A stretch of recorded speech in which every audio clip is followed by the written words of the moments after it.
বিজলি বাংলা চ্যানেলের এই গল্পটা যদি আপনাদের ভালো লাগে, মানে আজকের এই গল্পটা যদি আপনাদের ভালো লাগে, তাহলে সাবস্ক্রাইব করতে ভুলবেন না। ওকে? আজ যে গল্পটি বলবো, গল্পের নাম জীবন্ত ভূত। তখন পালতোলা জাহাজই ছিল সাগর পারাপারের একমাত্র উপায়। সেই সময়ে একটা জাহাজ সাগর পাড়ি দিচ্ছিল। কূলে ভিড়তে জাহাজের আরও 5-7 দিন দেরি আছে। এমন সময় মুখ গম্ভীর করে কেবিন থেকে বেরিয়ে এলেন কে? জাহাজের ডাক্তার। সেই কেবিনে থাকতো জাহাজের কর্মচারী বুড়ো বিনুরাম। কদিন খুব অসুস্থ হয়ে পড়েছিল সে কেবিনের মধ্যে। ডাক্তার বেরিয়ে আসতেই জাহাজের ক্যাপ্টেন এবং অন্যান্যরা কৌতূহলী দৃষ্টি নিয়ে তার দিকে তাকাল। তাদের মৌন দৃষ্টিতে ফুটে উঠল দুশ্চিন্তা। কেমন আছেন আমাদের সেই বুড়ো বিষ্ণুরাম? ডাক্তার মাথা নেড়ে বললেন, না, আর ওকে বাঁচিয়ে রাখতে পারলাম না। লোকটা মারা গেল। বিষ্ণুরামকে সকলেই ভালোবাসত। সে আর বেঁচে নেই শুনে সকলেই বিষণ্ণ হয়ে পড়ল। জাহাজের ওপরে মাঝ সাগরে কেউ মারা গেলে তাকে সলিল সমাধি দেওয়া হয়।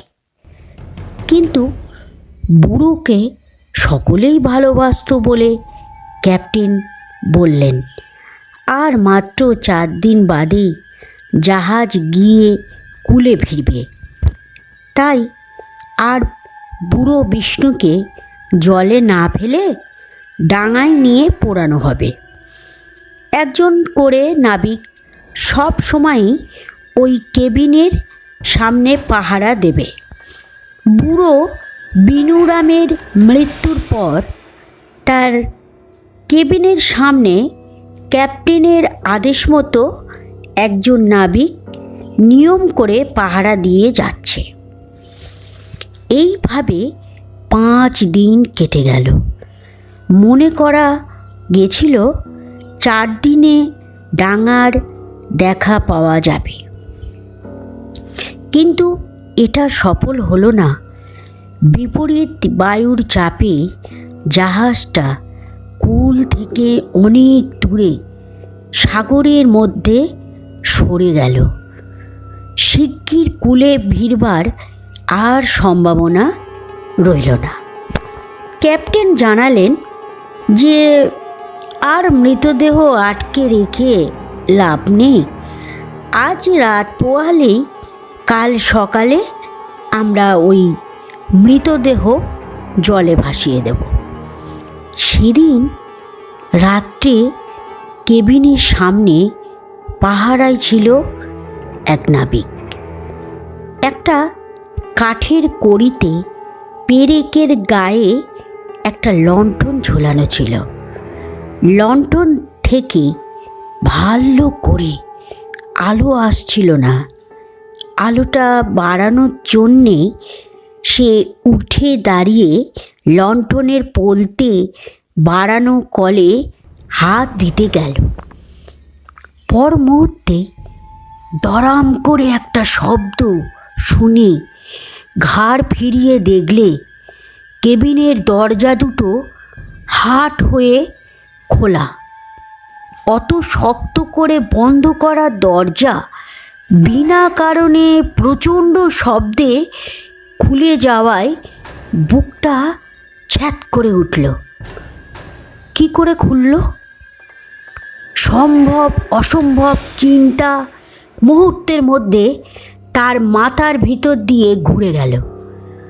ভালো করে ব্যাপারটা বুঝবার আগেই ভেসে এলো কার পায়ের চলাফেরার শব্দ। ম্যাখম চমকে উঠল। তার হাতে লেগে লণ্ঠন ঝোলানো মরচে পড়া পেরেকটা ভেঙে পড়ল, আর লণ্ঠনটাও পড়ে চারদিক অন্ধকার হয়ে গেল নিমেষে। পিছন ফিরে ম্যাখম বড় বড় পা ফেলে উঁচু ডেকে ওঠার সিঁড়ি বেয়ে 3 লাফে উঠে এল। তারপর ঘাড় ফিরিয়ে দেখেই শিউরে উঠল। 8 ফুট লম্বা একটা লোক পা ফেলে সিঁড়ির দিকে আসছে।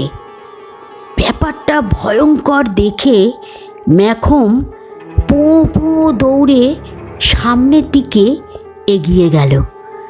সেখানে অনেকগুলি নাবিক শুয়েছিল, আর অনেকে ঘুমোচ্ছিল। যারা জেগে বসেছিল তারা নীল আকাশের বুকে চাঁদের খেলা দেখছিল মেঘের মধ্যে দিয়ে। তারা পায়ের শব্দ পেয়ে সেদিকে ফিরে তাকালো। তারপরেই তাদের চোখ পড়ল ম্যাখমের পেছনে একটু দূরে ডেকের বারান্দার ধারে। সেখানে বারান্দার ধার ঘেঁষে বিষ্ণুরামের মতো একটা লোক বড় বড় পা ফেলে ডেকের ধারে পায়চারি করছে। বুড়োকে দেখে জেগে থাকা নাবিকদের ভয় ভয় করে উঠল। তাড়াতাড়ি ছুটে গিয়ে সকলে জাহাজ পরিচালকের ঘরে এসে উঠল। জেগে থাকা লোকগুলির দূর দাঁড়িয়ে ছুটে পালানোর শব্দে ঘুমন্ত লোকগুলির ঘুম ভেঙে গেল। তারা প্রাণ ভয়ে আগের নাবিকদের পিছু দৌড়াতে শুরু করলো। হঠাৎ ডেক থেকে নাবিকদের পরিচালকের ঘরে ঢুকতে দেখে লেফটেন্যান্ট নাবিক বিস্মিত হয়ে বললেন, কী ব্যাপার তোমাদের? ঝোড়ো কাকের মতো আমার ঘরে কেন? যাও যাও, ডেকে যাও। সব পাগল হয়ে গেলে কেন? কেউ কোনো উত্তর দিল না। তখন পরিচালক নাবিক বললেন, জড়সড়ো হয়ে সব চুপচাপ যে।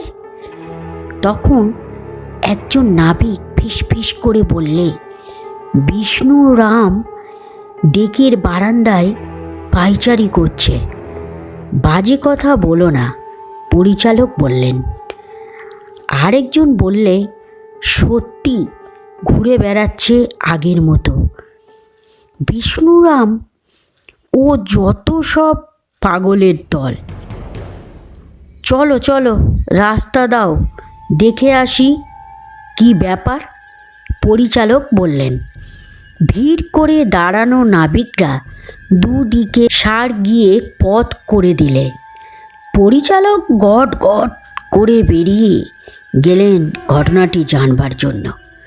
ঘর থেকে বেরিয়ে সিঁড়ি দিয়ে ভেতরে ডেকের ওপর নেমে এসে দেখে সত্যি বিষ্ণুরামের মতো একটা লোক পেছনে হাত দিয়ে একবার এদিকে যাচ্ছে আবার ওদিকে যাচ্ছে। তার ভঙ্গিটাও বিষ্ণুরামেরই মতো।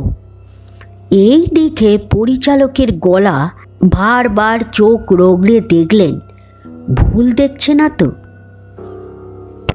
কোনো ক্রমে সাহস সঞ্চয় করে ডাকলেন, তুমি কি সত্যি সত্যি বিষ্ণুরাম?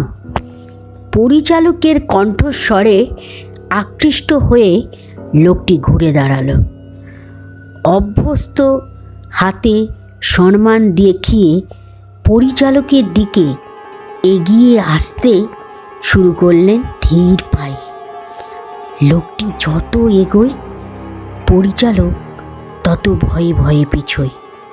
তারপর একটা বাঁকের কাছে এসে পিছন ফিরে প্রাণপণ ছুট দিয়ে ক্যাপ্টেনের ঘরে এসে দরজা ঠেলে ঢুকে পড়লেন। ক্যাপ্টেন তখন ঘুমোচ্ছিলেন। জোরে দরজা খোলার শব্দে জেগে উঠে দেখলেন পরিচালক এসে দাঁড়িয়েছেন। কি হলো আপনার? ভূত?